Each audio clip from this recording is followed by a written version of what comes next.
భక్తులందరికీ స్వామి ఆశీర్వాదం. శ్రీ పాలధార స్వయంభూ ఉగ్రలక్ష్మీ నరసింహస్వామి వారి యొక్క క్షేత్రం లోపల నిన్న గాలి బీభత్సానికి స్వామివారి యొక్క పైకప్పు కొట్టుకపోవడం జరిగింది. అలాగే ఇక్కడ జరుగుతున్న పనిముట్లన్నీ కూడా తడిసి ముద్దవడం జరిగింది. అలాగే టెంట్లు ఈ యొక్క సామాగ్రి కూడా అంతా కూడా కొట్టుకపోవడం జరిగింది. ఈ యొక్క క్షేత్రం లోపల ఈ యొక్క స్వామివారి ఆలయము మన యాదాద్రి లక్ష్మీ నరసింహస్వామి వారి గర్భాలయము నమూనా వలె ఇక్కడ నిర్మించడం జరుగుతుంది. కావున కృష్ణశిలతోటి మనకు స్వామివారి యొక్క ఆలయ నిర్మాణం పనులు నెమ్మదిగా అనేది జరుగుతూ ఉన్నాయి ఈ క్షేత్రం లోపల. అలాగే లక్షలతోటి కూడుకున్న వ్యవహారం కావున ఈ యొక్క పనులు మనకు ఆలస్యం కూడా కావడం జరుగుతుంది.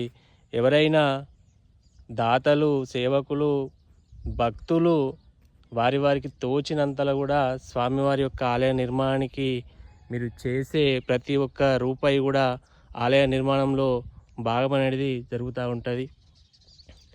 అలాగే వీలైనంత వరకు స్వామివారి యొక్క ఆలయ నిర్మాణానికై ఈ యొక్క వీడియోను షేర్ చేస్తారని కూడా మనస్ఫూర్తిగా కోరుకోవడం జరుగుతుంది. అలాగే ఈ యొక్క క్షేత్రం లోపల మనము స్వామివారి సేవలో ఎలా అయితే మనం సేవలు అనేది చేసుకుంటామో అదేవిధంగా స్వామివారు మనకు కరుణ, కృప, కటాక్షాలు కూడా మనకు ఎల్లవేళలా అందిస్తూ ఉంటాడు.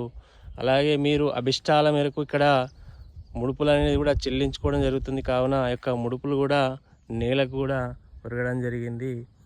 ఈ యొక్క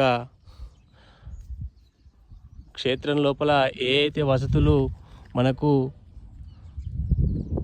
లేవో భక్తులు కానీ దాతలు కానీ గ్రహించుకొని ఈ యొక్క క్షేత్రాన్ని సందర్శించి ఇక్కడ వారి యొక్క అభిష్టాలకు వారి సేవలను అందిస్తారని మనస్ఫూర్తిగా కోరుకోవడం జరుగుతుంది. ఈ యొక్క క్షేత్రం తరపున నుంచి వీలైనంత మట్టుకు మన హైందవ సోదరులందరూ కూడా ఈ యొక్క వీడియోని షేర్ చేస్తారని కూడా మనస్ఫూర్తిగా కోరుకోవడం జరుగుతుంది.